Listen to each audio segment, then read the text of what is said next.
habibi ya Muhammad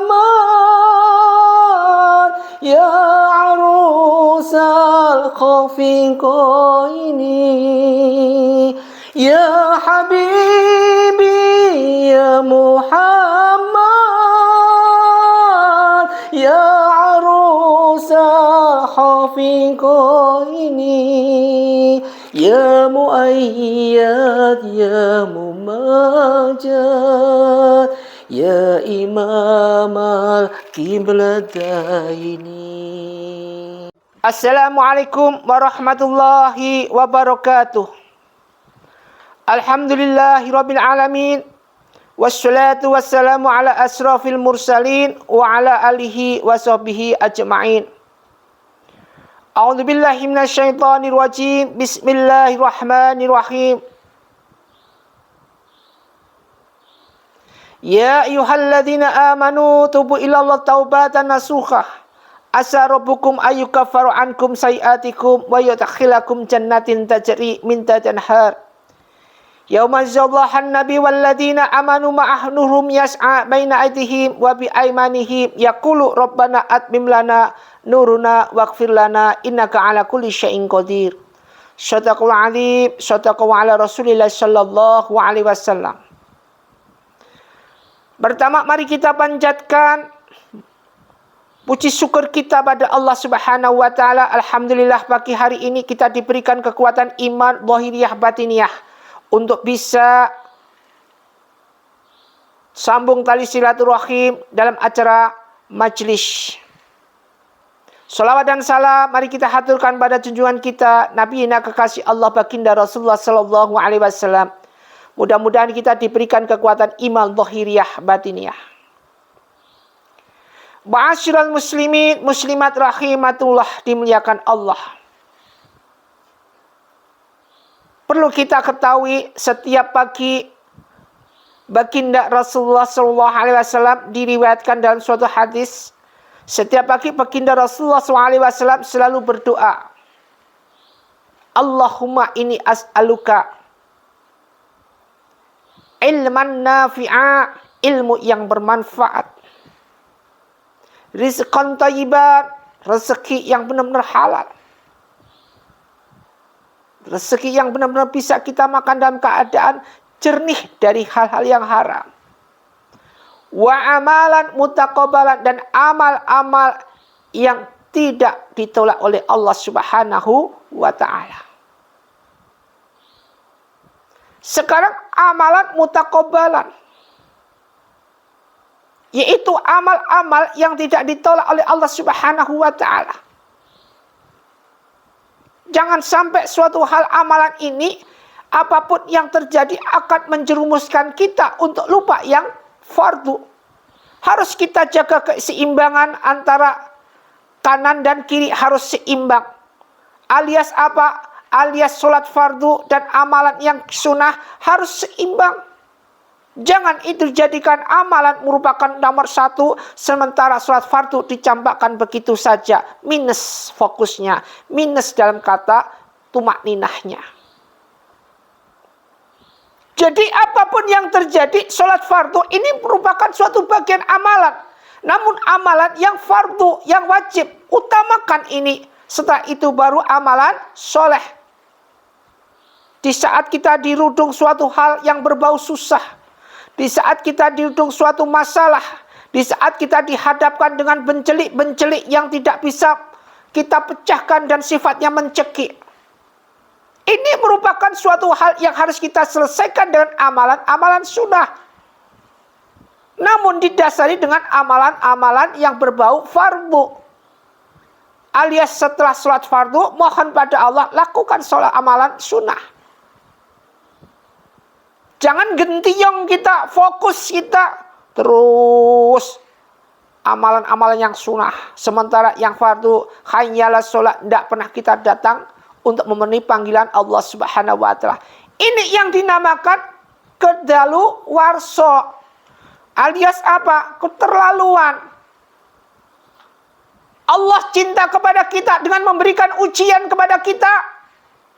Namun justru kita menghadapi ujian ini dengan cara yang sia-sia, alias apa? Cara yang rugi. Kenapa? Karena kita meninggalkan atau menomorduakan daripada sifatnya fardu, yaitu sholat fardu. Ketika Allah berikan ujian kepada kita, jadikanlah ini merupakan suatu tumpangan yang didasari sholat fardu. Dasarin amalan yang benar-benar fardu, sholat 5 waktu. Fokuskan dulu. Jamaah terus. As-salatu jamaah tafdhulu salatan fadha bisab'ina darajat. Ma'asyiral muslimin muslimat rahimatullah, dimuliakan Allah Subhanahu wa taala. Ada beberapa keutamaan 5 amalan yang ini bisa membantu kita. Dan ini merupakan suatu amalan yang mungkin kita tidak tahu. Namun 5 amalan ini, Masya Allah, manfaat dan faedahnya. Coba kita lakukan. Andai kata itu kita bisa di dalam menghadapi segala masalah-masalah yang ada.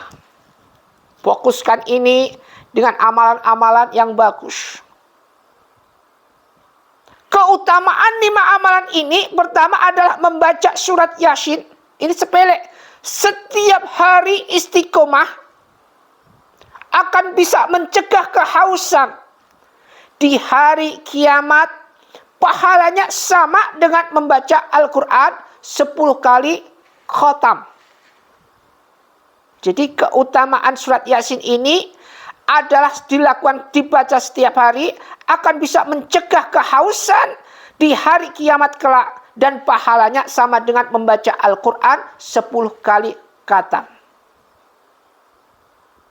Makanya istiqomah baca surat Yasin.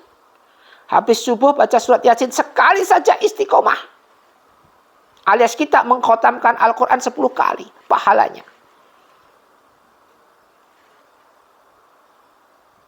Inilah amalan mutaqabbalan, amal yang tidak ditolak oleh Allah Subhanahu wa ta'ala. Otomatis dengan ketentuan-ketentuan yang tertentu. Yang kedua, keutamaan amalan yang kedua. Ada amalan yaitu 2 rakaat qoblal subuh. Itu lebih baik daripada dunia dan seisinya. Rakaatul fajri khairum min dunya wa ma fiha. Makanya saking pentingnya mereka-mereka yang ketika sholat subuh mau dijalankan, apapun yang terjadi dia mengutamakan dulu sholat qoblal subuh. Habis sholat qoblal subuh, kemudian apa yang kita baca? Subhanallah wa bihamdi subhanallahil azim 100 kali baru kita sholat subuh. Makanya kalau kita tahu plannya seperti ini, bagaimana caranya kita sholat qoblal subuh? Pas setelah amalan wiridan yang kita lakukan, pas menunggu atau pas masuknya sholat jamaah subuh. Dan ini merupakan suatu pahala yang utama karena kita menjalankan sholat 5 waktu termasuk sholat subuh ini yang susah. Tepat waktu, dan inilah yang diharapkan oleh Allah Subhanahu wa ta'ala buat hambanya yang beriman. Yang pertama berarti membaca surat Yasin, pahalanya sama dengan 10 khotam daripada Al-Quran. Yang kedua, sholat qoblal subuh. Ini sering kita dengarkan, namun pada dasarnya rasa istiqomahnya kita. Keistiqomahan ini ada apa enggak? Yang ketiga, 2 rakaat ba'diyah isya. Ini pahalanya lebih besar dibandingkan 20 rakaat sholat tarawih. Sepele. 2 rakaat ba'diyah isya. Ini kelihatan sepele. Namun ini pahalanya sebanding lebih besar daripada sholat tarawih 20 rakaat. Lebih besar. Kita sholat 20 rakaat, sholat tarawih bagaimana? Ini cuma 2 rakaat. Ba'diyah isya. Nah, kita jalankan. Keutamaan tadi adalah baca surat Yasin. Yang kedua adalah 2 rakaat qoblal subuh. Lebih baik daripada dunia dan seisinya. Kemudian 2 rakaat setelah isya lebih baik daripada apa? Ya daripada sholat tarawih 20 rakaat. Yang ketiga, yang keempat selanjutnya yaitu membaca doa Nabi Yunus minimal 100 kali atau 40 kali. Yang bagus adalah 100 kali selama 40 hari berturut-turut akan dituntaskan hajatnya kita. Jadi yang punya hajat, pengen hutangnya lunas dan segalanya, baca doa Nabi Yunus ini. Apa doa Nabi Yunus? La ilaha illa anta subhanaka inni kuntu minadz zalimin. Dibaca ini minimal 100 kali. Coba buktikan selama 40 hari berturut-turut tanpa putus. Insya Allah hajat kita akan dikabulkan oleh Allah Subhanahu wa ta'ala. Dan yang kelima adalah baca sholawat Fatih 1 kali seumur hidup kita. Semua yang tertutup akan terbuka. Hati yang tertutup akan terbuka. Cuma sekali aja dalam seumur kita. Lebih baik lagi bagaimana Ustaz kalau diamalkan setiap hari 10 kali. Bagus. Ini cuma sejelek-jeleknya aja. Minimal lah 1 kali dalam hidup kita. Sholawat Fatih ini. Ma'asyiral muslimin muslimat rahimatullah. Ternyata keutamaan 5 amalan ini merupakan amalan mutaqabbal, amal yang tidak ditolak oleh Allah Subhanahu wa taala. Ini bisa memberikan kita nuansa ketenangan hati. Ya ayuhan nafsu mutmainnah irji'i ila rabbiki radiyatan mardiyah fadkhuli fi ibadi wadkhuli jannati. Surga the endingnya. Mudah-mudahan bermanfaat. Usyikum wa nafsi bittaqwallah wa billahi taufiq wal hidayah. Wassalamualaikum warahmatullahi wabarakatuh.